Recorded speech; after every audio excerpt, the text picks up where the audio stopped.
Bismillahirrahmanirrahim. Assalamualaikum warahmatullahi wabarakatuh. Kita masuk ke hari kelima.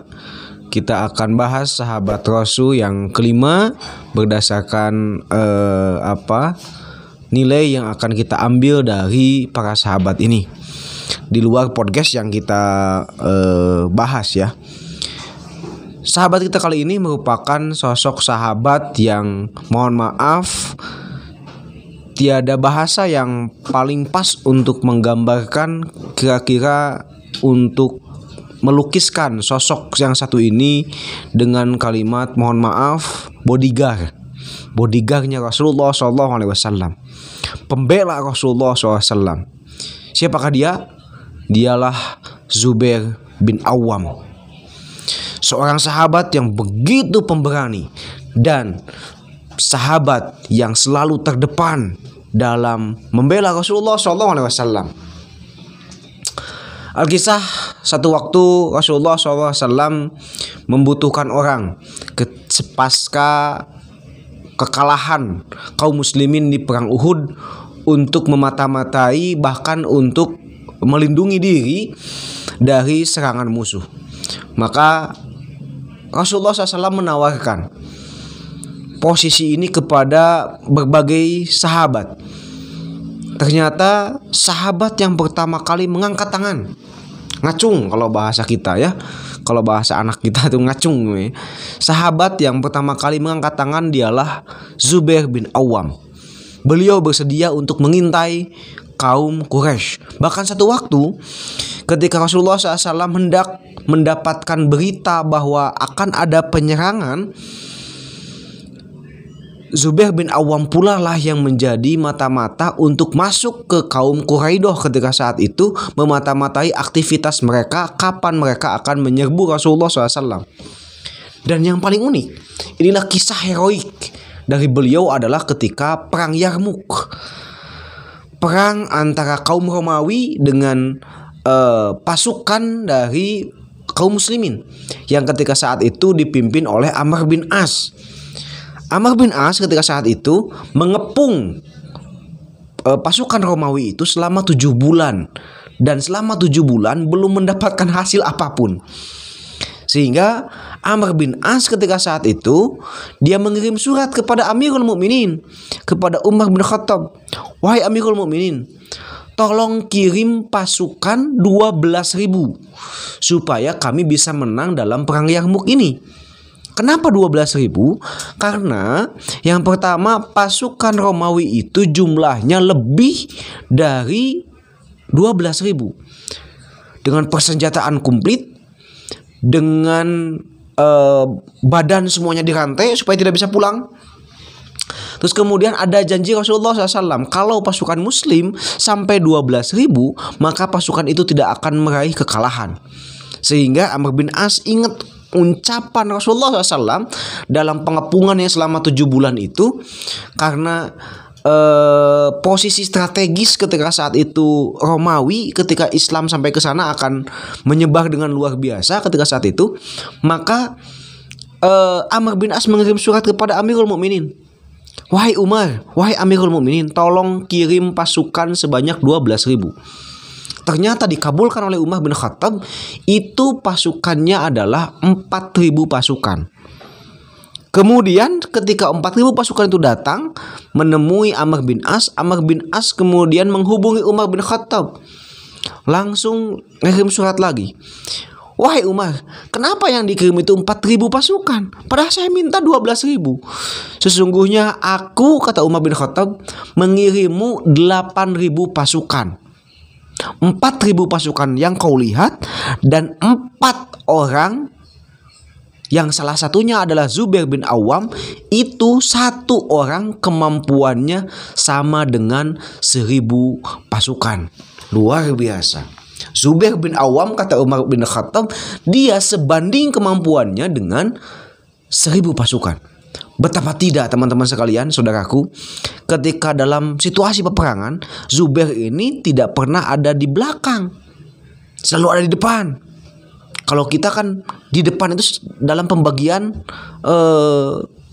sembako kan, itu pembagian bingkisan selalu di depan, sedangkan Zubair bin Awam itu di depan ketika peperangan. Ketika Islam memanggil, dia selalu paling terdepan.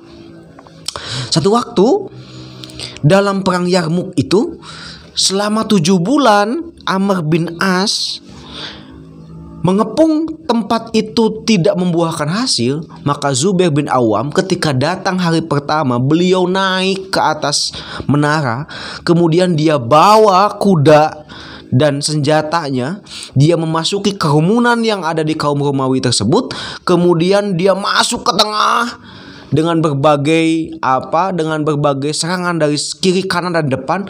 Ternyata dia sampai ke ujung batas akhir pasukan Romawi. Ketika dia sampai ke ujung, dia pulang kembali, kemudian dia selamat. Maka dia menanyakan kepada pasukannya yang 3, yang tadi kata Umar bahwa 1 orang berbanding dengan 1000 orang. Yang 3 orang teman Zubair, dia bertanya, wow, gile ini, gak mungkin 1 orang bisa kembali lagi pulang. Maka kata Zubair, kenapa kau gak ikut saya? Katanya tadi ketika saya berangkat menuju medan perang, Anda akan mengikuti saya. Maka ketika saat itu 3 orang teman Zubair tersebut terheran-heran, saya tidak berani. Kemudian Zubair mengulangi lagi, dia masuk lagi kedua kalinya sampai ke ujung batas pasukan Romawi, kemudian dia pulang lagi dengan selamat.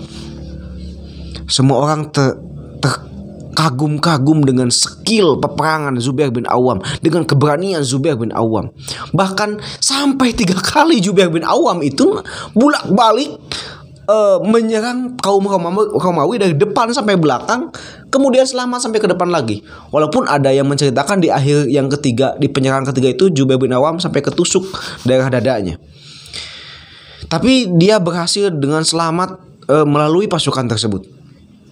Dan pada akhirnya itulah yang mengalahkan mental kaum Romawi ketika saat itu. Ternyata ada seorang manusia, ya, sesosok pasukan yang berani melewati pasukan yang begitu banyak dari depan sampai ke ujung dan bisa selamat bolak-balik mundar-mandir 3 kali. Betapa moral mereka jatuh ketika saat itu dengan datangnya Zubair bin Awam. Sedangkan orang Romawi mengira bahwa ini baru 1, sedangkan yang datang itu 4.000. Maka ketika saat itu terjadilah perang Yarmuk. 4.000 pasukan tersebut ditambah dengan pasukan dari Amr bin As mampu mengalahkan peperangan di perang Yarmuk ketika saat itu. Wasilahnya adalah sosok keberanian Zubair yang mengalahkan mental musuh dengan bolak-balik 3 kali balikan dengan membawa pedang sendiri. Luar biasa keberanian seorang Zubair bin Awam. Bahkan beliau satu waktu Rasulullah SAW ketika dia mendengar bahwa Rasulullah SAW itu dihina dan dimurkai orang, dia cari siapa yang menghina dan murkai orang. Bahkan ketika Rasulullah SAW dalam situasi terancam, yang selalu diminta oleh Rasulullah SAW untuk menemaninya adalah Zubair bin Awam, sosok orang yang pemberani. Selain dari pemberani, Zubair bin Awam ini merupakan seorang pengusaha kaya. Kenapa pengusaha? Karena Zubair bin Awam ini teman dekatnya Talhah, dan dia menemukan Islam dari sahabatnya sesama pedagang. Siapa dia? Dialah Utsman bin Affan, sehingga beliau membawa karakter saudagar. Ketika hidup dalam situasi Islam, beliau memiliki 1000 hamba sahaya. Kenapa kau punya 1000 hamba sahaya? Hamba sahaya ketika saat itu, ketika sebelum Islam datang, boleh diperjualbelikan. Bahkan ketika Islam datang, hamba sahaya itu disantuni. Bahkan boleh bebas dengan menyicil dirinya sendiri supaya bebas dan merdeka. Dengan adanya Zubair bin Awam ini, beliau mendidik para hamba sahaya ini. Kemudian nanti ada sosok ulama yang hadir di antara 1000 hamba sahaya yang diurus oleh Zubair bin Awam. Saudaraku sekalian yang berbahagia, pada kesempatan kali ini di 5 kisah inspiratif Ramadan Yang kelima ini, pelajaran mahal dari Zubair bin Awam adalah tentang pembelaan beliau kepada Rasulullah SAW, pembelaan beliau terhadap Islam. Kadangkala kita mengingat beberapa sosok sahabat saja, kita melupakan sosok sahabat yang satu ini, yang namanya begitu gemilang dicatat oleh sejarah. Dialah Zubair bin Awam. Pelajaran mahalnya yang pertama tadi adalah tentang pembelaan terhadap agama dan Rasulullah SAW. Yang kedua, pembelajaran mahalnya adalah tentang kedermawanan. Betapa hidup ini adalah tentang bagaimana kita memberi, bukan bagaimana kita meminta. Terima kasih. Assalamualaikum warahmatullahi wabarakatuh.